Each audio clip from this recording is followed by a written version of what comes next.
गणेशाय नमः। श्री सरस्वते नमः। श्री गुरुभ्यो नमः।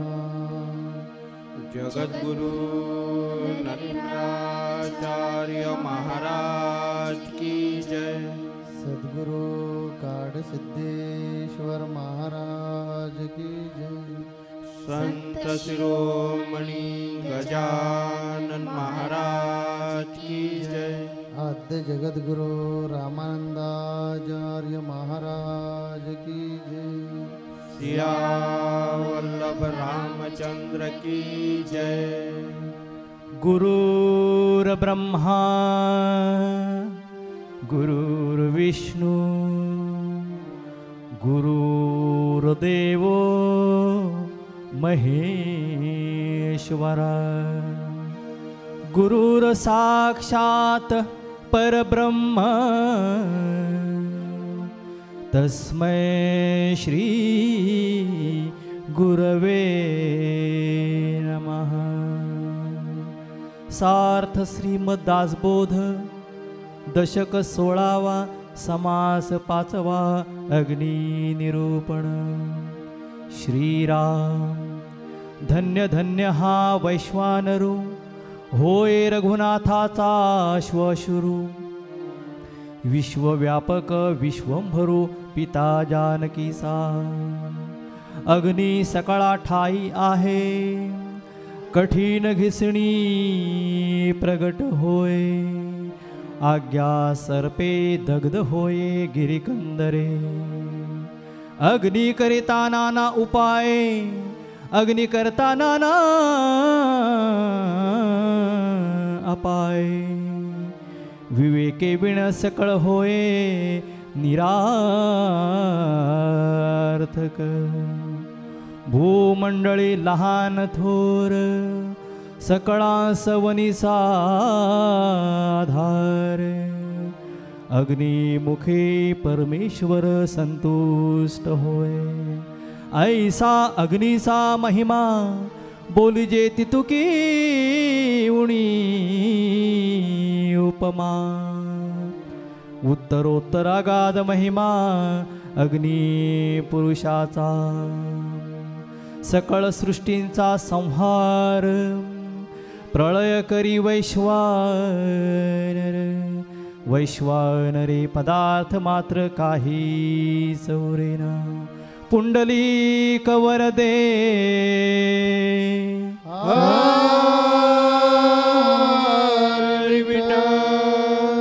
श्री ज्ञानदेव तुकाराम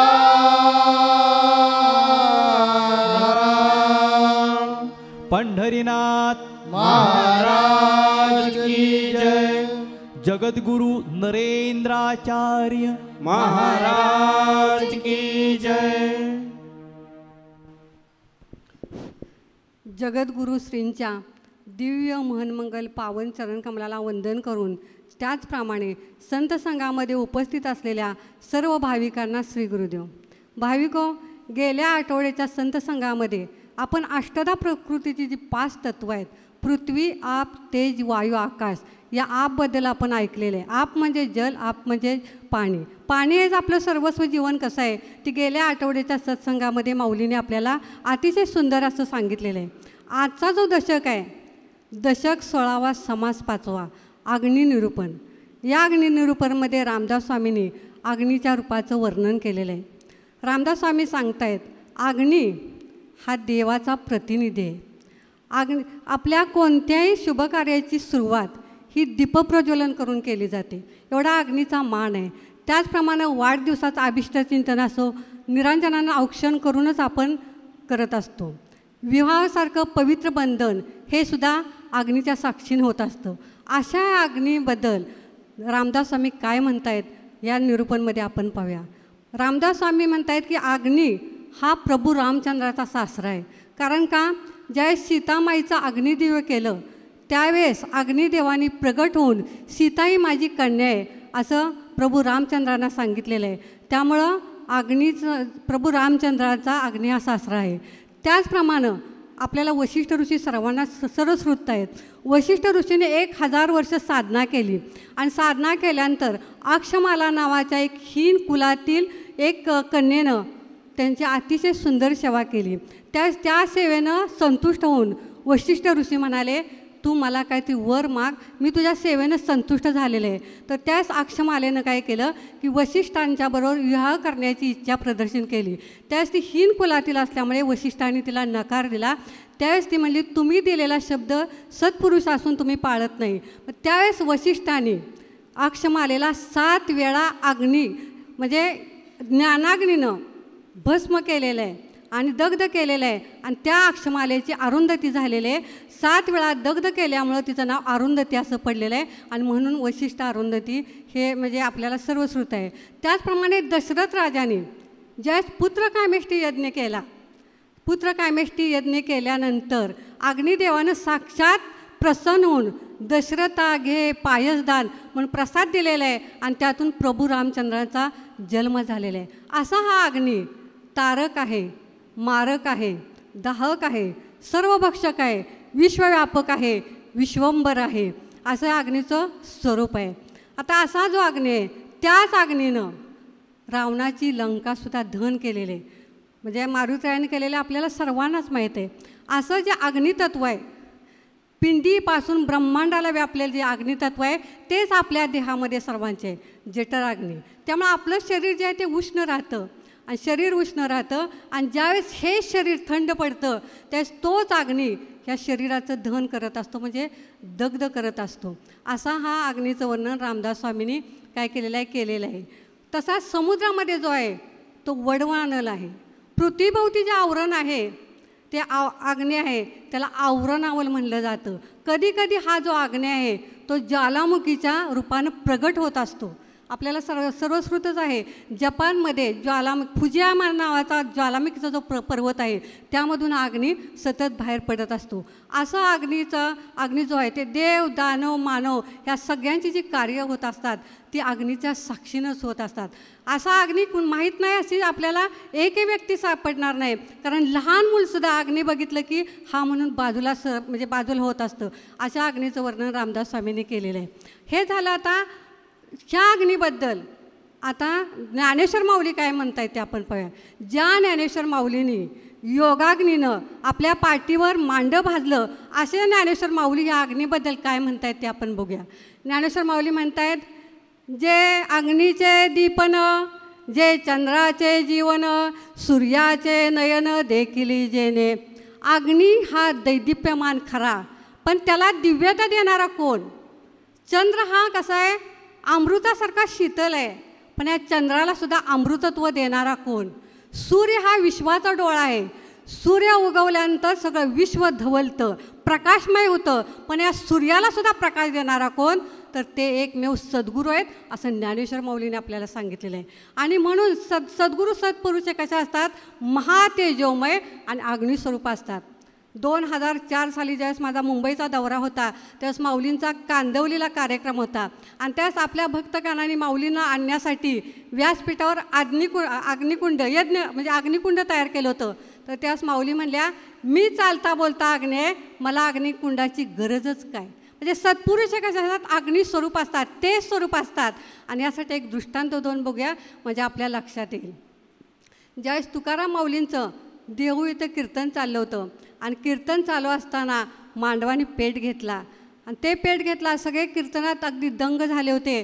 आणि त्यांचे समकालीन संत त्यावेळेस चांबार गोंद्यात शेख मोहम्मद नावाचे होते, त्यांच्या हे दूरदृष्टीनं लक्षात आलं आणि त्यांनी काय केलं, तिथं बसलेलं असताना शिष्याच्या समेत असे हात चोळले आणि देहूचा जो पेटलेला मांडव होता तो मांडव विझवला. म्हणजे संतांचं पंचमहाभूतावर प्रभुत्व असतं. तीच घटना 6 जानेवारी 2010 साली सोलापूर जिल्ह्यात कुर्डुवाडी येथे माऊलींचा ज्यावेळेस कार्यक्रम होता आणि त्या कार्यक्रमात अगदी माऊलींचं प्रवचन चालू झालं होतं आणि अचानक जोरात वादळ आलं आणि मांडव उडला आणि त्यावेळेस माऊलीने असा हात केल्याबरोबर मांडवाचे जे पिलर होते मांडव आहे तसाच बसला आणि त्याला साक्षी म्हणजे मीन गौराताई तिथं सेवेला होतो, प्रबोधन सेवेला होतो. आम्ही स्वतः ती घटना डोळ्यानं पाहिलेले. हा काही चमत्कार असू शकत नाही. तर ह्या पंचतत्वावर साधू संतांनी सत्पुरुषांनी काय केलेलं असतं, विजय मिळवलेला असतो, प्रभुत्व मिळवलेलं असतं. त्यांना अशक्य असं काहीच नसतं. त्याचप्रमाणे जे शेगावचे गजानन महाराज नैनम छिदंती शस्त्राणी नैनम दहती पावका म्हणणारे, आपल्याला माहीत आहे गजानन महाराजांना सुद्धा अग्नी काही करू शकला नाही. त्याच अग्नीनं गजानन महाराजांची अग्निविरहित जी चिलीम आहे ती गजानन महाराजांनी पेटवलेली आहे. म्हणजे असा अग्नीचा जो प्रभाव आहे तो संतांच्या ठिकाणी तो जास्त ज्वलंत असतो, जागृत असतो. आणि म्हणून रामदास स्वामी सांगतायत असा जो अग्नी आहे तो म्हणजे अग्नी आहे हा ईश्वराचं मुख आहे आणि यज्ञाच्या रूपानं देवी देवताचे आविर्भाव हा अग्नी स्वीकारत असतो. आपण आज नाशिकच्या कुंभमेळ्यात सगळ्यांनी पाहिलंच असेल की आपला अन्नपूर्णा विश्वशांती यज्ञ करण्यात आला. त्या यज्ञामध्ये आपण काय केलं, आविर्भाव अन्नपूर्णा देवीला आव्हान केलं होतं, आविर्भाग दिला होता. कारण ज्यावेळी देवी देवतांना आविर्भाग दिला जातो त्यावेळी देवी देवता संतुष्ट होतात. आणि एकमेव नाशिकच्या कुंभमेळ्यात अखंड अन्नदान जर कुणाचं असेल तर आपल्या श्री संप्रदायाचं अखंड अन्नदान चालू होतं. कशाचं हे फळ, तर गुरूंच्या जे माऊली मनात आणतात ते करून दाखवतात. आणि यासाठी अग्नीचं जे सगळं स्वरूप आहे ते सद्गुरूंच्या ठिकाणी कसं असतं ह्याचं वर्णन रामदास स्वामींनी केलेलं आहे. असा अग्नी प्रगट झाल्यानंतर त्याचं वर्णन रामदास स्वामी सांगतायत. अशा अग्नीला 2 मस्तके, 4 शिंगे, 3 पाय आणि 7 हात आहेत असं रामदास स्वामींनी या अग्नीचं काय केलेलं आहे, वर्णन केलेलं आहे. मग ज्यावेळेस आपण स्वतः सद्गुरूंच्या सानिध्यात जातो, गुरूंची सेवा करतो, त्यावेळेस गुरु कृपेनं शिष्याचा काय होतो तर ज्ञानाग्नी जागृत होत असतो. आणि ज्यावेळेस असा ज्ञानाग्नी जागृत होतो त्यावेळेस जी आपल्यातली षड्विकार आहेत ती दग्ध करून टाकण्याची शक्ती एकमेव सद्गुरूंच्या जवळच असते.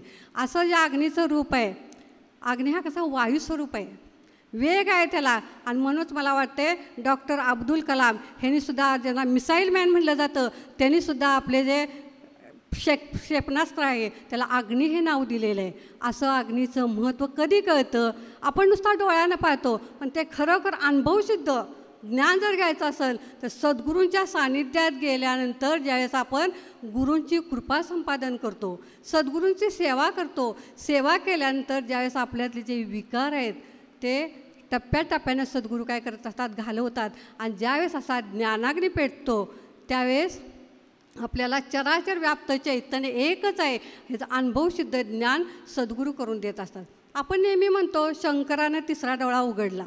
शंकराचा 3रा डोळा म्हणजे काय, तर हा ज्ञानाग्नीच आहे, ज्ञानरूपीच आहे. आणि 3रा डोळा म्हणजे दिव्य दृष्टी, जी व्यासाच्या कृपेने संजयाला सुद्धा ही दृष्टी प्राप्त म्हणजे झालेली आहे.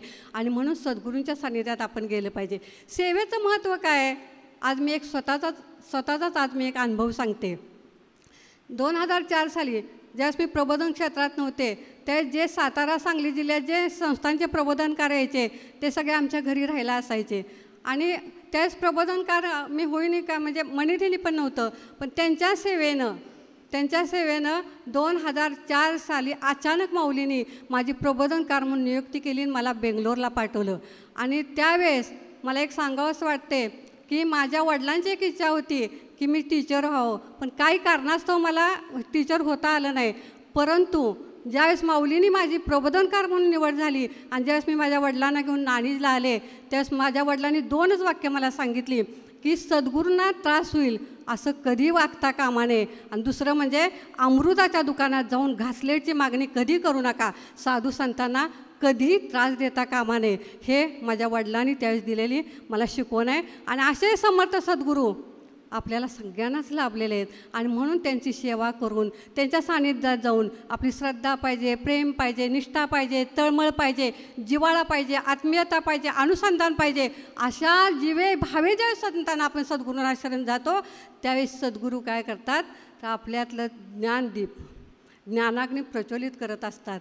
आणि त्यासाठी आपण काय केलं पाहिजे, सद्गुरूंची सेवा केली पाहिजे. आणि त्यांच्यामध्ये जे अग्नितत्व आहे त्यासाठी एक अनेक दृष्टांत देते की गोविंदराव टेंबे आपल्या सगळ्यांनाच माहीत आहेत. आणि एक दिवस सकाळी शिष्यांनी त्यांना आपल्या घरी जेवणासाठी आमंत्रण दिलं. प्रत्येक साधू संत त्या घरी आले होते आणि प्रत्येकाने काहीतरी प्रत्येकाची सेवा चालली होती. त्यावेळेस टेंबे स्वामींना वाटलं की आपणही काहीतरी सेवा घ्यावी, पण सद्गुरूंना सेवा कशी द्यायची आणि शेवटी गुरु आज्ञेचं पण पालन केलं पाहिजे. म्हणून शिष्यगणांनी काय केलं तर टेंबे स्वामींना चंदन उगवण्याची सेवा दिली.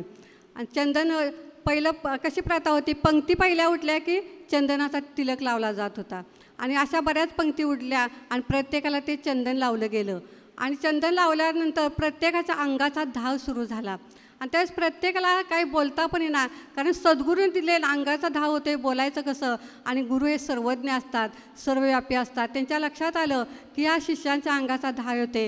मग त्यावेळेस टेंबे स्वामी म्हणाले की ज्यावेळेस मी चंदन उगळत होतो त्यावेळेस मी सूर्यतत्वाची, सूर्याच्या उपासना करत होतो. आणि त्या उपासनेमुळं ते तेज आहे ते ह्या चंदनामध्ये आलेलं आहे. म्हणजे गुरुवाक्य, गुरु ब्रह्मा गुरु विष्णू आपण म्हणतो, किंवा ध्यान मूलम गुरु मूर्ती, त्याप्रमाणे सद्गुरू ज्या स्वरूपाचं ध्यान करतात त्या स्वरूपाला ते पावत असतात. पण ते जर स्वरूप आपल्यामध्ये यायचं असेल तर अशा सद्गुरूंना मनोभाव सेवा केली पाहिजे. आठवड्याचा संत संघ चुकता कामा नये, वारीला आपण आलं पाहिजे. तर कारण संत संघाच्या माध्यमातून आपल्या मनावर कसं होत असतात, आध्यात्मिक बोध होत असतो, गुरूंचे विचार आपण ऐकत असतो. आणि ते अमृततुल्य प्रवचन ऐकून आपल्यातले जे विकार आहेत ते ज्याप्रमाणे आपण सुपात धान्य घेतो आणि धान्य पाकडतो आणि कोंडा निघून जातो आणि स्वच्छ धान्य सुपात राहतं, त्याप्रमाणे प्रत्येक आठवड्याच्या ज्यावेळेस सत्संगाला आपण हजर राहतो त्यावेळेस गुरुवाक्य मंत्र मूलम माऊलींची जी प्रवचन ऐकतो त्यातून आपली जडणघडण होत असते. टप्प्याटप्प्याने अंधश्रद्धा बाजूला व्हाव्यात, आपल्या अज्ञानाचा नाश व्हावा, आपल्याला सत्य ज्ञानाचं यथार्थ ज्ञानाचं अवलोकन व्हावं किंवा यथार्थ ज्ञानाची भूक लागावी, हा खरा या संत संघाचा उद्देश आहे. आपल्यापाशी वेळ फार कमी आहे, त्यामुळे जरा परत एकदा मूळ विषयाकडे जाऊन मी इकडे येईन परत. आपण समर्थ रामदास स्वामींचा दासबोध हा सत्संगामध्ये जाणूबुजून लावलेला आहे. त्या दासबोधामध्ये गुरुशिष्य संवाद आहे. गुरुनी शिष्याला वेगळ्या प्रकारचं ज्ञान दिलं पाहिजे आणि त्या प्रापंचिक जीवाला गुरूंजवळ राहता येत नाही आहे आणि म्हणून प्रपंचात राहून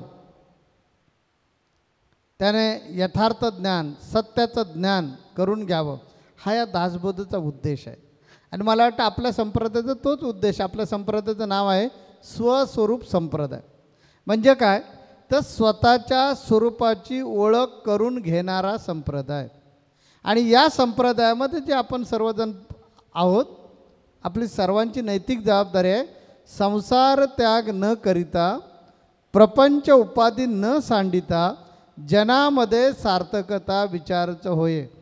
हे समर्थ वचन जे आहे ते स्वीकारायचं आणि त्याप्रमाणे आपण आपली कृती करायची. म्हणजे काय तर आम्ही संसारात राहणार, प्रपंच करणार. हा प्रपंच करत असताना जे अविचार आहेत, जे गोष्टी आहेत किंवा जे अज्ञान आहेत आम्ही त्याग करू आणि सत्य काय हे जाणून घेऊ. म्हणून संत संघ, या संत संघामध्ये त्यासाठी यायचं असतं. म्हणून संत संघ कधी चुकवायचा नाही, कारण संत संघ एक साधन आहे. जो साधक आहे आपल्या संप्रदायामधला साधक वेगळा, आणि इथे मला बोलायचा साधक हा शब्द भक्त, शिष्य, साधक आणि हितचिंतक या चौघांना मिळून मी हा साधक शब्द वापरला. की जो भगवंताची साधना करतो तो साधक. त्या साधकाचं भोजन काय असलं पाहिजे तर साधना. साधना म्हणजे भक्ती, साधना म्हणजे भक्ती. भक्तीचे 9 प्रकार आहेत. मग गुरूंचा सहवास असेल तोच सत्संग, ती सुद्धा एक भक्तीच आहे. ह्या भक्तीचा कधी माणसानं कंटाळा करता कामा नये, साधकानं कधी कंटाळा करता कामा नये, कधी भक्तानं कंटाळा करता कामा नये. आणि त्याने न चुकता संत संघाला आलं पाहिजे. भक्ती त्याच वेळी तुमची होणार आहे की ओढ लागली पाहिजे. मला जशी ओढ असते की आत्ता ह्या रविवारी सकाळी 9 वाजता माझे सगळे भक्तगण, माझे शिष्यगण, माझे हितचिंतक, माझे चाहते मला दिसणार, ही जशी आम्हाला ओढ असते तशाच प्रकारची ओढ तुम्हाला लागली पाहिजे.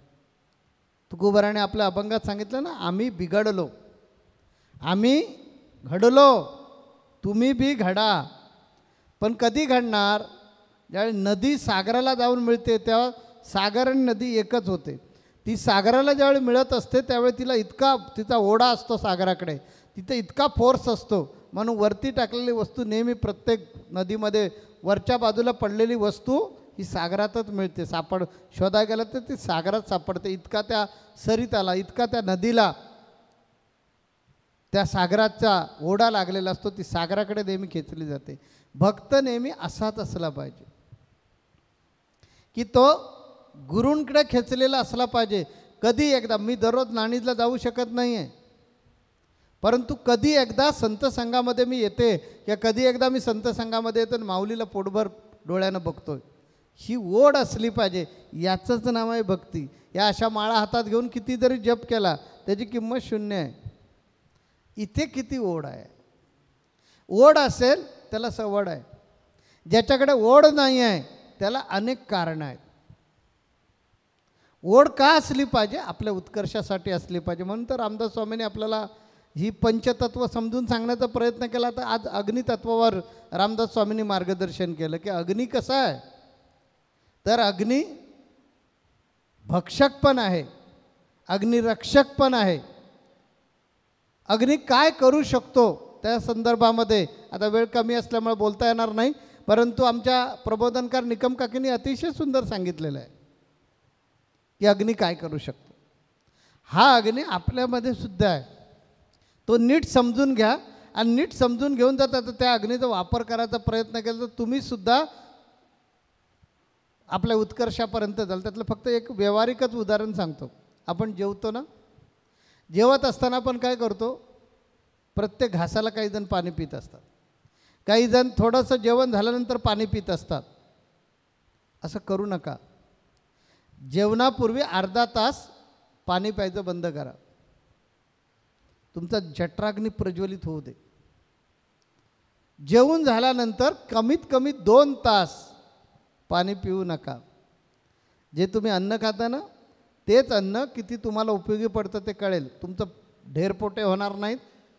दुसरी गोष्ट, त्याच अन्नानं तुमच्या शरीरावर तेज येईल, तुमच्या कांतीमध्ये फरक पडेल आणि तेच अन्न तुम्हाला एक ताकद, एक ऊर्जा निर्माण करून देत. त्यात विज्ञान काय बघा, आपला जठराग्नी ज्यावेळी प्रज्वलित होत असतो त्या आपण पाण्याच्या रूपानं विस्तव पेटलेला अग्नी पेटला त्याच्यावर पाणी शिंपडा, काय होतं? त्याची तीव्रता कमी होते. तसा जो जठराग्नी आपल्या शरीरामध्ये सुद्धा अग्नी आहे.